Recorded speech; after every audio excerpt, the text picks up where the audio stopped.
Sebenarnya gerakan rakyat ini bukan sesuatu yang baru. Jadi gerakan Ya, rakyat ini adalah ada sejak sebelum Pilpres. ya, Jadi sebelum Pilpres itu, ya Bung Michael juga tahu kan bahwa banyak organ-organ relawan yang tumbuh ya, dan tumbuh itu secara organik. Organik betul. itu artinya bahwa ya mereka apa namanya secara swakarsa, ya swadaya, ya Swadaya. swadana gitu kan. Ya, ya, Nah, karena saking banyaknya kelompok-kelompok relawan yang sebenarnya mereka ini kan pendukung ide-ide perubahan, gagasan-gagasan perubahan. ya, Nah, sehingga waktu itu digagaslah untuk bagaimana agar kita bikin workshop. Nah, terus bagaimana menyebut organ-organ relawan yang begitu banyak? Ini kita menyebut apa yang kira-kira bisa menyatukan semua? mempersatukannya. Mempersatukan semua. Nah, ternyata karena ini adalah swadaya kelompok-kelompok masyarakat, kelompok-kelompok rakyat, dan ini adalah tumbuh secara organik, nah kita sebut oke lah ini adalah gerakan. Gerakan Ya, rakyat. Assalamualaikum warahmatullahi wabarakatuh.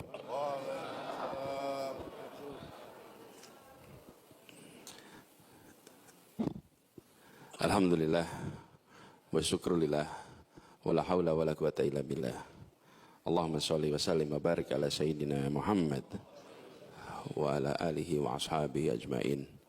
Rabbi shrah li sadri wa yassir li amri wa hlul 'uqdatan min lisani yafqahu qawli. Amma ba'du. Para alim ulama, para kiai, para tokoh masyarakat, para habaib, wabil khusus pengurus Masjid Raya Kebayoran Residen, Ketua Yayasan Bapak Abdul Aziz, Ketua Pembina Pak Haji Nasir, dan juga tamu yang dari jauh, pimpinan Riyadul Jannah Habib Abdurrahman Barakbah, Sebintaro, Setangsel, mudah-mudahan nanti sebanten gitu. Tadi ketika alhamdulillah saya bersyukur bisa hadir bersama di sini. Cuman tadi ketika datang masuk agak kaget gitu. Karena salaman paling depan semuanya saya dari Malang Pak, dari Malang Pak gitu. Apa saya tidur tadi di jalannya gitu. Salah tempat gitu. Ternyata ada rombongan 8 bis dari Malang. Insyaallah ini memperkuat silaturahmi kita semua. Jadi para jamaah semua, saya singkat saja. Beberapa waktu ini terima undangan dan kemarin saya khusus datang ke rumah ini. Pak Boy Hendra, mana Pak Boy Hendra ini?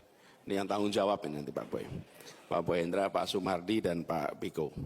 Pagi. Jadi kalau hari Jumat itu di tempat kami setiap Jumat pertama ada kegiatan subuhan bersama-sama para kiai, para ulama, habaib di Jakarta tanpa undangan lagi Pak. Pokoknya kalau hari Jumat pertama tiap bulan sudah langsung kita subuhan sama-sama, sesudah itu ngaji bareng sampai sekitar pukul 7 pagi. Nah, kemarin itu halal bihalalnya. Nah, rombongan dari Masjid Raya Kebayoran Residen itu datang di situ dan menagih. Ditagih ini repot Pak kita itu. Ditagih kapan datang ke masjid dan besok ini hari ini ada kegiatan, jadi saya ikhtiarkan untuk datang. Tapi tidak bisa lama. Kenapa? Karena terlanjur tugas saksi nikah Bapak Ibu. Pernah menikahkan kan? Kalau saksinya datang telat deg-degan nggak Pak itu Pak? Nah kebetulan acaranya itu setengah 8 pagi.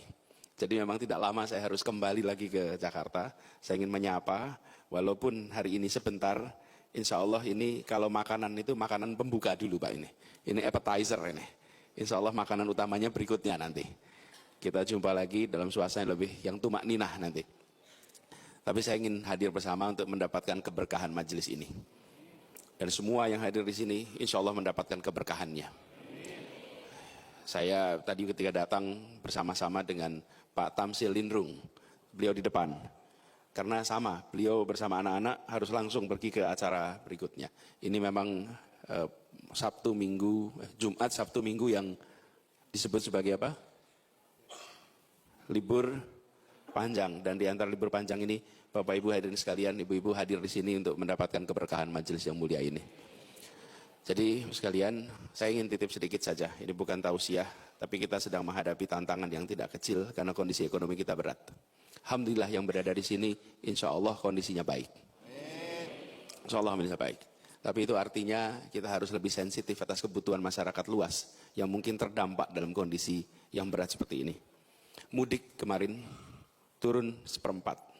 Itu bukan sesuatu yang kecil misalnya. Perputaran uang selama Lebaran kemarin lebih sedikit dibandingkan ketika pandemi kemarin. Tahun 21 itu artinya kondisi kita akan berat. tidak perlu menyalahkan siapa-siapa, tapi saya usul kita antisipasi. Ini seperti ketika kita tahu bahwa kemarau akan datang. Kemarau panjang akan datang, dan banyak sekali kisah tentang itu. Pada saat kita tahu kemarau akan panjang, maka kita bersiap. Mudah-mudahan di masjid ini, majelisnya memikirkan tentang kondisi masyarakat luas, yang barangkali alhamdulillah di komplek ini diberikan nikmat rizki yang berlimpah. Bersiap untuk kita membantu yang lebih luas lagi, karena kondisi yang berat seperti ini. Dan kita berharap ini semua bisa tertangani, kondisinya menjadi lebih baik. Pesan yang kedua, kita semua yang berada di sini adalah keluarga-keluarga yang tinggal di sekitar kompleks ini. Pendidikan untuk anak-anak lewat keluarga menjadi kunci yang utama. Mari kita perhatikan, insya Allah kita semua bisa menjadi orang tua yang baik. Pendidik terpenting adalah orang tua, tapi pendidik yang paling tidak tersiapkan adalah orang tua. Karena itu mudah-mudahan di masjid ini juga. Siapa yang setuju kalau misalnya Anies dan AHY kembali berduet di Pilpres 2029 nanti?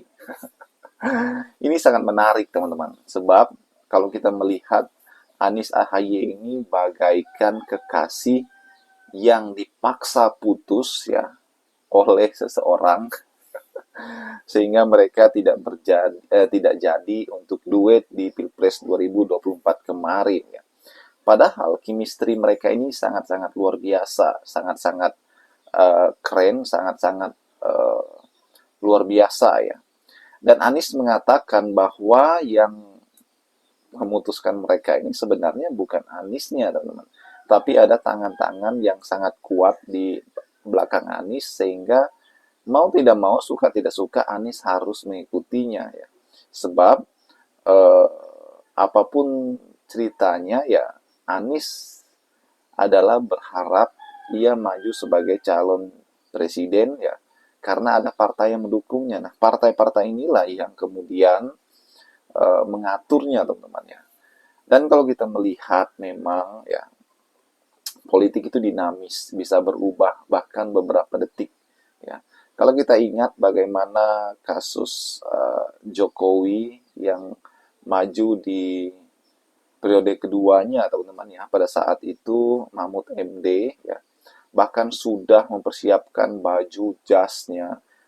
Hamin beberapa jam pendaftaran itu berubah menjadi Kiai Ma'ruf Amin, teman-teman. Itulah dunia politik ya, sangat-sangat dinamis. Nah, artinya apa? Banyak orang berpikir karena masalah Anies tidak menjadikan AHY wakilnya di 2024 kemarin ya, itu bisa berdampak di Pilpres 2029. Ya, kalau saya bilang sih tidak ya, teman-teman. Sebab apa? 2029 ini masih lama, sekitar 4 tahunan lagi ya. Sedangkan Jokowi memilih Ma'ruf Amin menjadi wakilnya itu beberapa jam saja sebelum pendaftaran. Bukan beberapa jam sih, beberapa menit ya sebelum pendaftaran tutup di KPU, Ma'ruf Amin dijadikan wakilnya wakilnya Jokowi pada saat itu. Apalagi yang saat ini adalah 4 tahun dari sekarang. Ini membuktikan bahwa ya, politik itu dinamis, tidak ada musuh yang abadi, tidak ada kawan yang abadi. Semua itu bisa berubah demi kepentingan.